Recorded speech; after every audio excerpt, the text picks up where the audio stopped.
Map number 1.14. I-load natin ulit. Ito, simple lang din to. Pwede nating F-tool, pwede rin E-tool. Ang uunahin natin, itong nasa ibabaw na row. I-box out natin siya. Sige lang. Hindi siya sapat.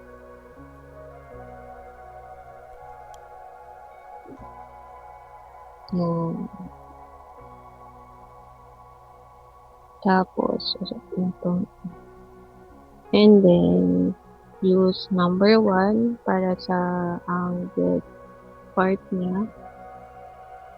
Tapos, ibababa natin siya. Pwedeng ganyan. And then, we will use H tool para sa next level ng bahay. Kukunin mo siya dito sa baba.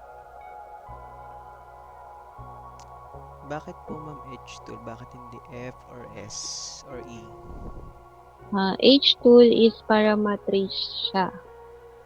Yung yung wall ng bahay. Para kumbaga, parang lapat siya dun sa label na ginawa mo. Kasi since, siya, may wall. Yan. Mag-hover technique ka para, 1, 2 dot, para yung, yung line, susunod na lang siya. Itatrace mo hanggang dito sa kabila, since hanggang dito sa kabila yung bubong. And then, F tool para sa angled part.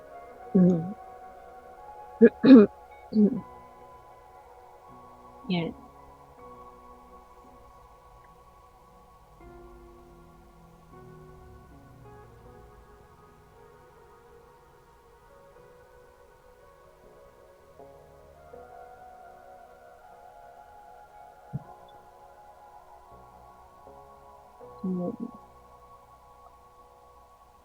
So, kung lapat siya, as you can see, meron siyang wall na sukat din doon sa level ng part ng bahay. Then, i-group mo siya for yan. Tapos na tayo sa map number 1.14. Excuse me. So, proceed tayo sa map number 1.15. Ayan. Isang lang din siya. Since residential to, we label it as 1. So, ganun lang din ulit. E-tool to box it out. Then, press 1. Oops. Pag nagkamali ka, use Control-Z lang para bumalik dun sa And then, 1. And then, 1 lang din ulit. Ito. Extension ng bahay. Dito naman is, yeah.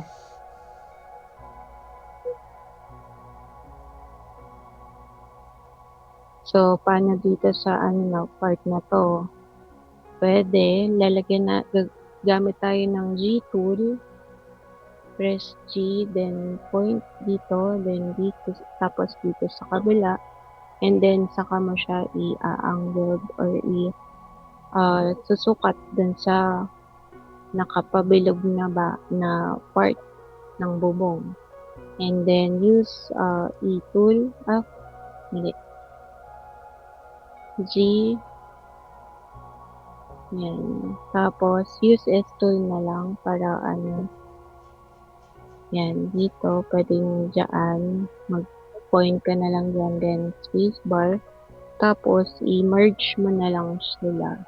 Select mo sila, then press V for merging. Yan, ganun po yan. So, tapos na po tayo sa map number 1.15. Proceed tayo sa map number 1.17. Ito yung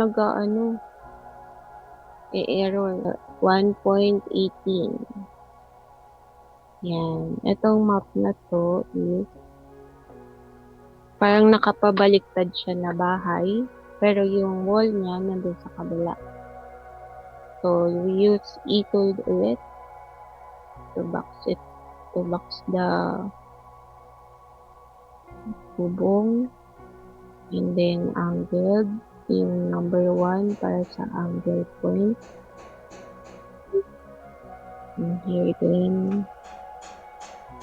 line lang yung mga And then, line yung wall, 3D wall, and hanggang dun sa puti, yung part na puti, hanggang dun sa border natin. And then, we use H-tool para naman dito sa part ng bahay na to na mas mababa. So, we use H-tool, hover technique ulit, 1, 2 dot, then punta dito sa kabila, and then click, and then F, no, mag-F tayo dyan, yan, para naka-angled siya. Yan. Okay na yan. Then, dito rin sa kabila, kasi mas mababa yung bubong na to. Dito, mag-ano tayo, H, and then F,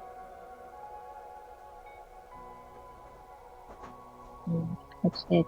Then, i-group natin siya. For, yan, okay na. Tapos na tayo sa map number 1.18. May question po kayo? Wala pa naman. Okay.